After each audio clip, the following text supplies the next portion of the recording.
So here we are on our Dave Chappelle Told No Lies saga. This is part 5. This thing is starting to get more parts than Halloween and Friday the 13th and A Nightmare on Elm Street combined. But that's okay because like I said, we were going to be here for a little bit. As long as they keep stretching this out, why not keep, talking about it? And today we're going to be talking about how strong the cap game is for certain individuals in the academy. Now, I've seen a few tweets that people who are in the academy put out there, and they keep saying about them talking about or talking to other people who they felt were affected by this. And I'm looking at these tweets and I'm saying the desperation that people are going to and the lengths that people are going to try to shine light on this situation, to try to make Dave Chappelle seem like he's a bad guy, is not working. I mean, you had Netflix back him up on numerous occasions. They know he's a cash cow. They're not going to get rid of him. Obviously, they didn't see a problem with it. A vast majority of the public don't see a problem with it. But you have some out here that feel like there is a problem with it when there is no problem. Which brings us to this tweet by this person by the name of Keith Boykin. Now, Keith is a member of the Academy, and he put up these two tweets right here. And it might be more to it, but these are the two right here that stuck out the most. He said, "I was just walking down 125th Street in Harlem when a black trans woman approached me. Can you please say something about Dave Chappelle?" She asked me. "I walk down the street and people make fun of me. He needs to know his words hurt black people like me," she said. First off, based on the responses that I've seen, everybody knew right off the bat that this whole first tweet was cap. We just focus on the first one before we get into the next one. That whole first tweet that he put up there was cap from the minute he was talking about 125th Street in Harlem and he saw a black trans woman approaching. First off, why would anyone just randomly approach you and tell you this? That makes no sense. This so-called black trans woman that Keith Boykin is referring to is probably the black trans woman that lives inside of his head. When you got to revert to tactics like this, no one's going to take you seriously. This whole situation has made the Academy look like a bunch of clowns. Many had seen them as clowns before, but now they really starting to look like it. And the people who are in that Academy who don't subscribe to this BS, if they're trying to save whatever shred of dignity, if they had any left, y'all need to call out this, because I can guarantee you without the shadow of a doubt that this so-called conversation that Keith Boykin had with this black trans woman did not exist or never happened. And then this said in Harlem, 125th Street. Last time I checked, wasn't Harlem heavily gentrified and has been gentrified since like 2008? Or that's when the process began, or somewhere around that region. I find it hard to believe that a black trans woman just walked up to Keith Boykin and just happened out of the blue to just tell him that. They said, "I walk down the street and people make fun of me." Listen, this whole thing just doesn't even sound real, because it probably isn't. So he's just talking to talk, and people in the comment section are tearing his ass a new one because they're like, this doesn't even sound right. It doesn't even sound real. Now let's go on to the next part. He said, "Moments later, as I was writing that last text walking to the gym, a straight black woman called out to me. 'How am I supposed to find a man if all y'all brothers turn gay?' She said, 'I didn't turn gay,' I said, and then he says, 'I am gay.' 'You weren't born that way,' she said, 'my people.'" Now, look at what he just did right here.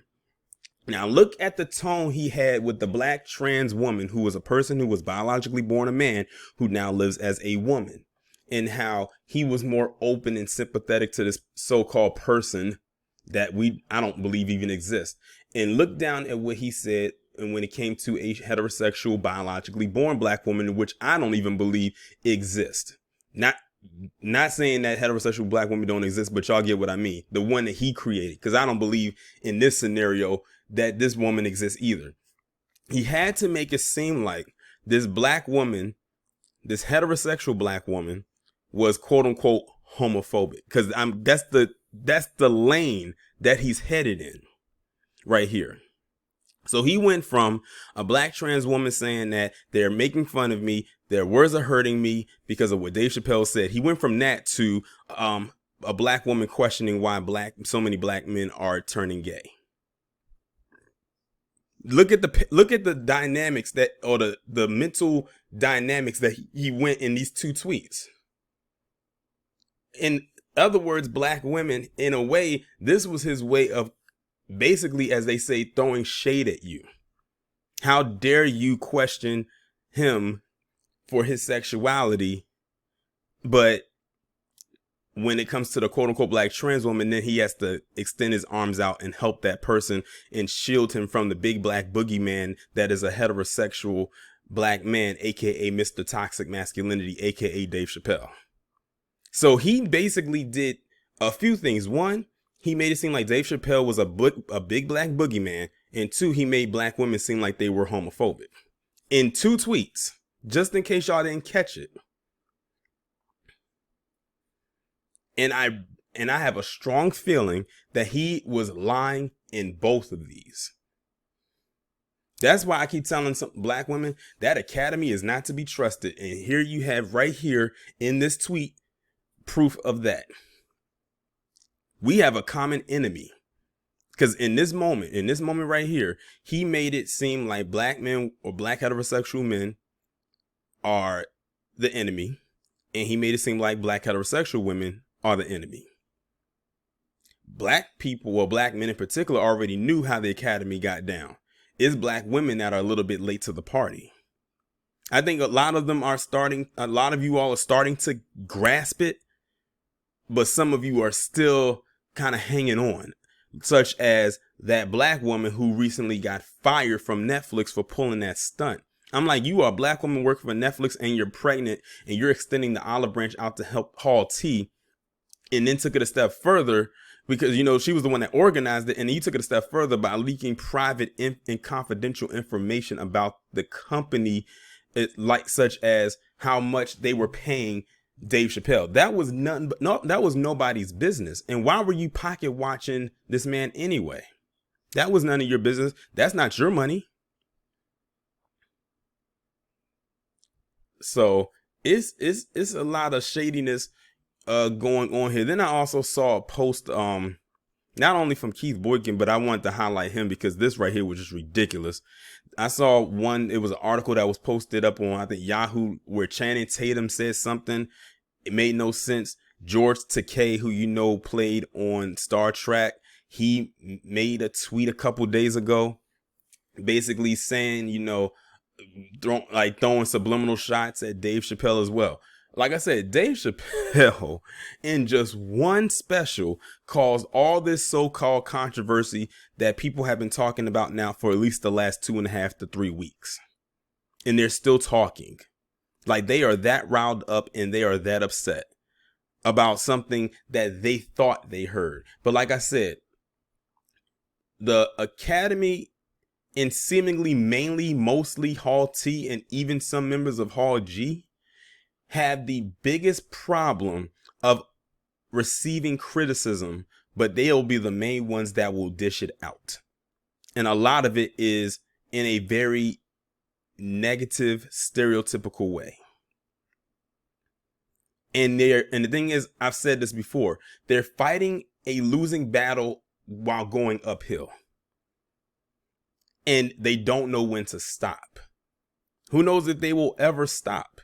But to be honest, if they don't stop, all we're going to do is continue to laugh at them like the court jesters that they truly are. I think, like I said, Dave Chappelle opened up Pandora's box with this whole situation, and I'm so glad that he did. Because now it really shines a light on who they truly are. Many of us already seen them for who they are.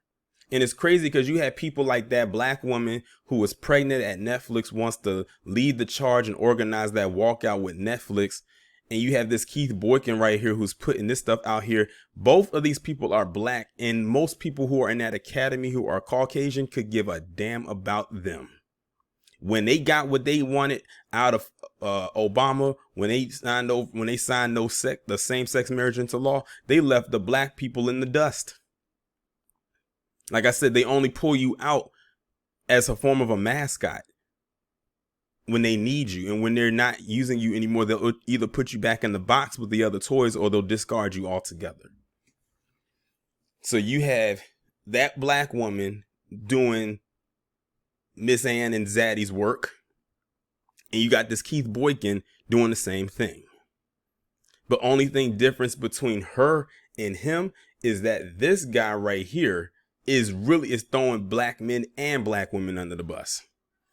And all on a lie. I do not believe either one of these tweets happened.